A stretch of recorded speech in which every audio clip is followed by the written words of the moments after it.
What are you packing for your sacred walk? Are you packing your fears? Are you packing disappointments? Are you packing high expectations? What are you leaving behind? What are the best things to take with you if you're going to move walking into a pilgrimage? I'm Ash Barker. You're with Ash on the Way. We're exploring all things sacred walks. Welcome. How do you decide what you take with you on your sacred walk? I've kind of got a three-part guide for me. I try to be as lightweight as I possibly can. I try to be as comfortable as I can. I want to make my walking a joyful experience. And I try to use one thing for as many things as I possibly can. And so if I start off with the big three, I've got some really lightweight trail runners, the ultras. I've got a lightweight backpack, the Osprey Talon Velocity 30. I like that you can put water in the front of it and you can sip away all day, although my wife thinks they look like man boobs. And I've also got just a silk liner for what I sleep in. I don't bring a sleeping bag.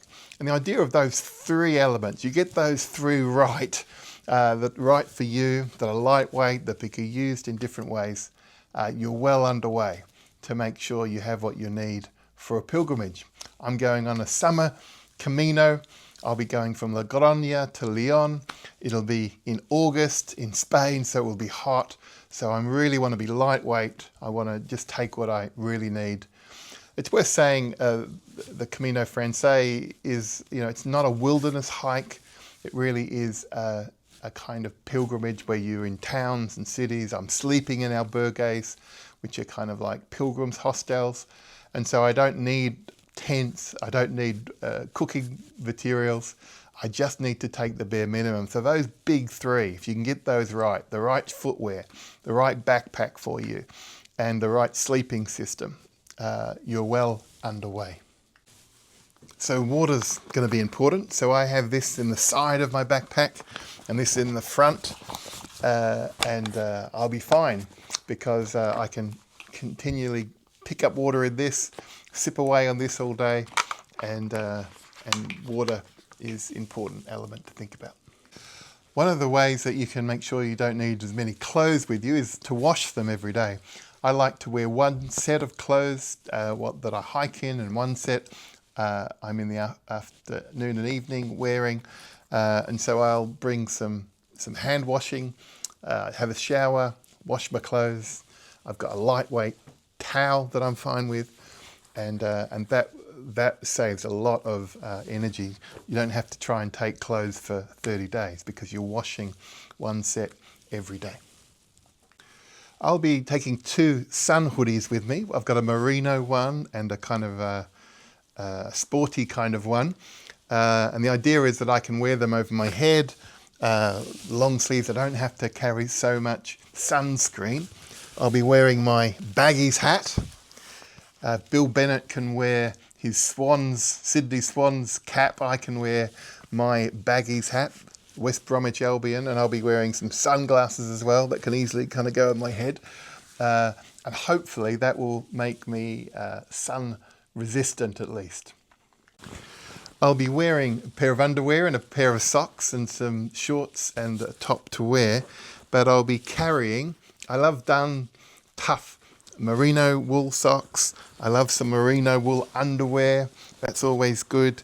And so I'll have a couple of extra spares of underwear and a couple of spare merino wool socks. So I'll have two or three of each. That just means if I really can't wash my clothes one day, I can keep going. I like walking shorts, I should say.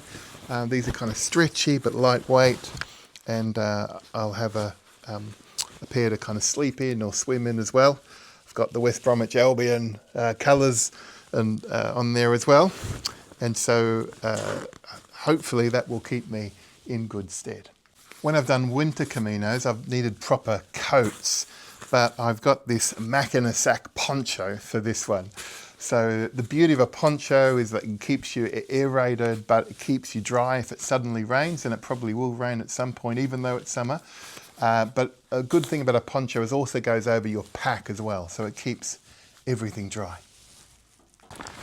I try to keep my toiletries to a minimum. They're travel size toiletries. I do like a little bit of shampoo and a little bit of underarm and the little toothpaste there as well. Hopefully all those things will help. I have some medication as well that I'll take. I put it in a see-through bag. I do have a little bit of a medical kit there for specialist things that I want to make sure I'm right. If I have blisters, if my knees are sore, I've got some ibuprofen that I can rub on my knees. I don't like jock rash either, so I've got some special, it's really for nappies and kids, Sudocreme, so I don't get the jock rash, which is awful. And so, again, very simple, very lightweight. I will carry a few electricals with me, and so I will need my charger. I generally go for a charger like this that can change into the Spanish European one. It has multiple sockets for people. I can help other people out. And this has multiple chargings for my phone or for my camera or my Kindle. I'll be carrying my iPhone. I'll have a number of apps that are really important to me. I use the Ryanair app to get me there. I use Booking.com, which is good. I've got Trainline for my trains, and I've also got the Wise Pilgrim app on me. The reason I like the Wise Pilgrim is that it shows me where I am, and that's always helpful. I've also have audiobooks on here, and I've got the Kindle. I've got the Braille book here. The reason I like Braille on here rather than my reader is really for the maps. The maps are fantastic, and you can kind of see things really clearly all at once. So I will carry a few things. I do like an extra charger just in case I get stuck and get lost, and I can't go anywhere without my Kindle reading. And so I've got headphones as well. I'll carry a few of these things in here.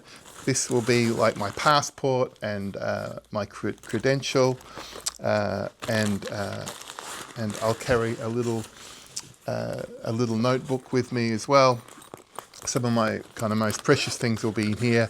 I like to carry this with me as well as my backpack, and so it's easy to access when I need it. And so I will be having a headlamp as well. I expect to leave really early in the morning, probably before dawn, and so I like a little bit of extra light as well. And I've probably got a few other bits and pieces. This is just rather than carrying the whole sleeping bag, I've got just a sleeping liner that makes sure that when I'm sleeping on a bed, I don't get the bed bugs and I don't have to sleep on those. Often they're kind of, paper towel kind of bedding. I carry this little thing. This is to put dirty clothes in if I need it. And I've got a few Kleenexes and things like that to carry with me as well, and all those go in. This is my little notebook that I like. I just got a notebook and pen. I'm still old-fashioned like that. I like jotting things down. I've got this one is beautiful. It's a nice little leather one that my daughter gave me, and I've got some. It's actually waterproof bits of paper in case it rains, but it means that I can quickly put things on there. Generally, the way I write is I jot things down. I put them in notes on my phone, and then I've kind of got a record of things. So this is what I'm taking. I'll check how much all this weighs. There is will it weigh under 10%? I really hope so. So it's worth saying that I will be. I have a fleece that I'll be wearing. This is my travel clothes: a merino wool t-shirt, some darn tough socks, and merino wool undies. And that's what I'll be wearing to travel to Madrid, and then on the plane, and then walking in shorts.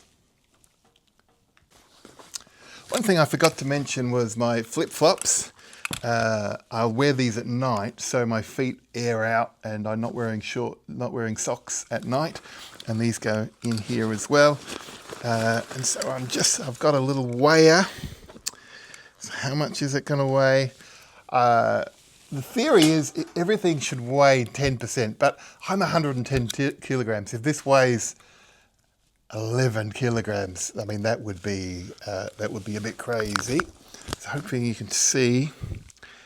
And this is 5 kilos and 5.72 kilograms.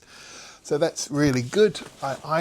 My best kind of walking rates are between 5 and 6 kilograms. And so this is a good weight for me.